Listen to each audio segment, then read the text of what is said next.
Hey, welcome back to the channel. It's Pody and Amanda with Upstate Outside. It's getting cold here in upstate New York, so we decided to head south. Join us as we explore by boat, wander through serene botanical gardens, and soak up some sun on the beach. From scenic waterways to family moments, there's so much to share. Let's dive in. And if we're lucky, we might even get to see a fairy house. Our adventure begins on day one with a nice scenic boat ride heading north along the Intercoastal Waterway. It was pretty choppy as soon as we left the boat launch here, and one of my daughters was not happy at all with all the wave water that was coming up over the bow. We were headed right into the wind, so all that spray just came right in our face. Needless to say, it started with some tears, but it ended up being an absolutely beautiful boat ride.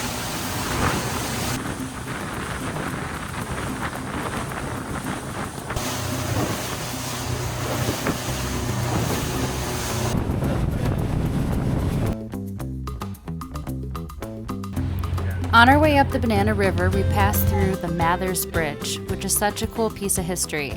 It's actually one of Florida's oldest swing bridges, built way back in 1927. Watching it swing open for boats like ours was such a fun little moment. It's like stepping into a simpler time.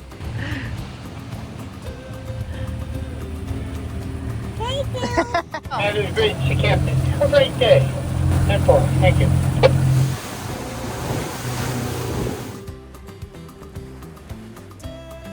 The Banana River is gorgeous, and here's something I didn't know. It's not actually a river. It's part of the Indian River Lagoon system, which means it's more of a mix of salt and fresh water. This makes it a hot spot for wildlife, and we even saw a few dolphins while cruising.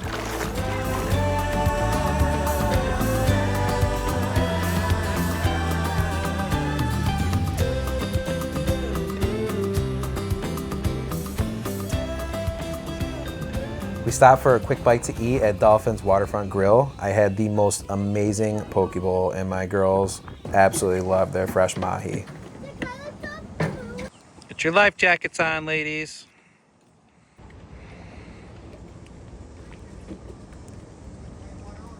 After lunch, we headed back, and this time we decided to take the Indian River route on the way south, which was so much more calm and peaceful. Little fun fact about the Indian River Lagoon, it's actually one of the most biodiverse estuaries in North America, with everything from manatees and dolphins.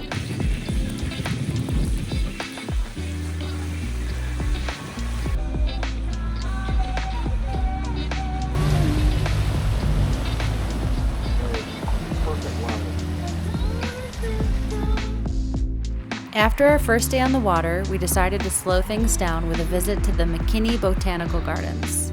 This hidden gem offered the perfect mix of vibrant nature and peaceful surroundings. We strolled through the pathways, explored unique plants, got to see a giant mushroom that I totally thought was real, and just enjoyed the atmosphere there. It was really cool, and I bet it would be even cooler at nighttime too, with it all decorated.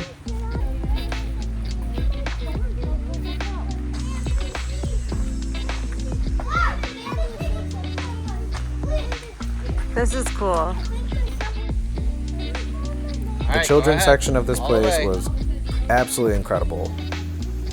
Yeah, they had a lot of fun climbing through things. They had a lot of interactive musical instruments, and they even had a splash pad.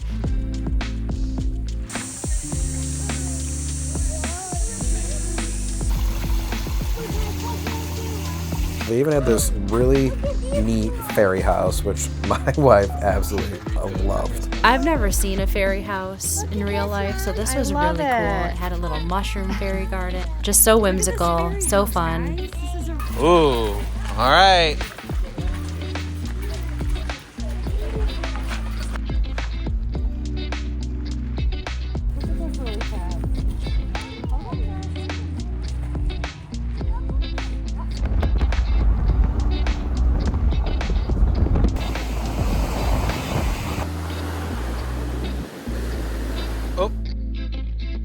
The following day, we set out on the boat again, but this time we headed south towards the Sebastian Inlet.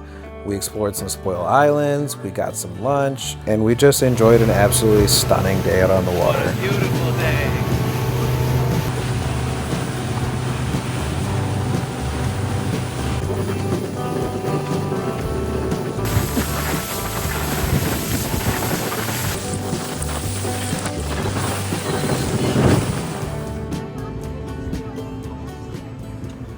We took a quick detour to one of the many spoil islands in the Indian River Lagoon. These islands, created from dredged materials from decades ago, have transformed into a unique little getaway. The kids loved getting to walk out far on the man-made beach, and it was such a cool experience being on a sandy stretch in the middle of the river.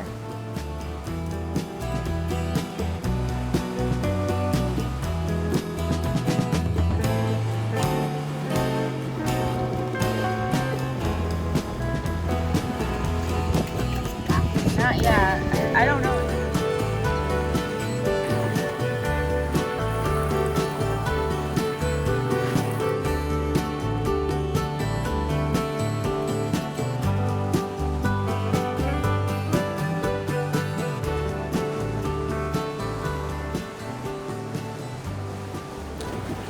We like to eat, so of course we had to stop at Captain Hiram's down in Sebastian. The cool thing about this place is that if you catch your own fish out in the river, offshore, you can bring it back to this restaurant and they'll actually cook it for you.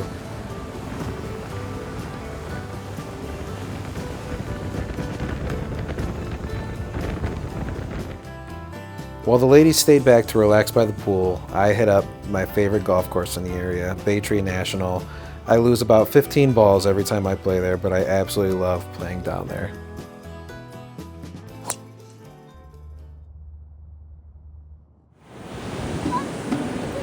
We wrapped up our last day with one last afternoon at the beach, watching the waves roll in, building sandcastles, and seeing the little sandpipers scurry across the shore was the perfect way to slow down and soak in the moment with the family before leaving the next day.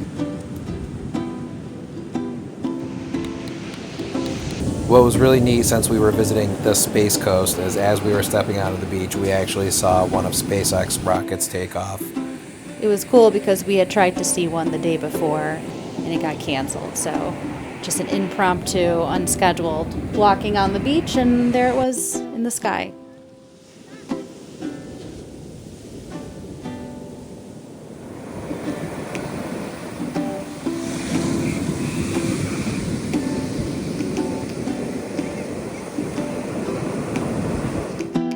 We hope you enjoyed exploring the waterways, gardens, and beaches with us. Don't forget to like, subscribe, and join us for more family adventures, and we'll see you in the next one. Yeah.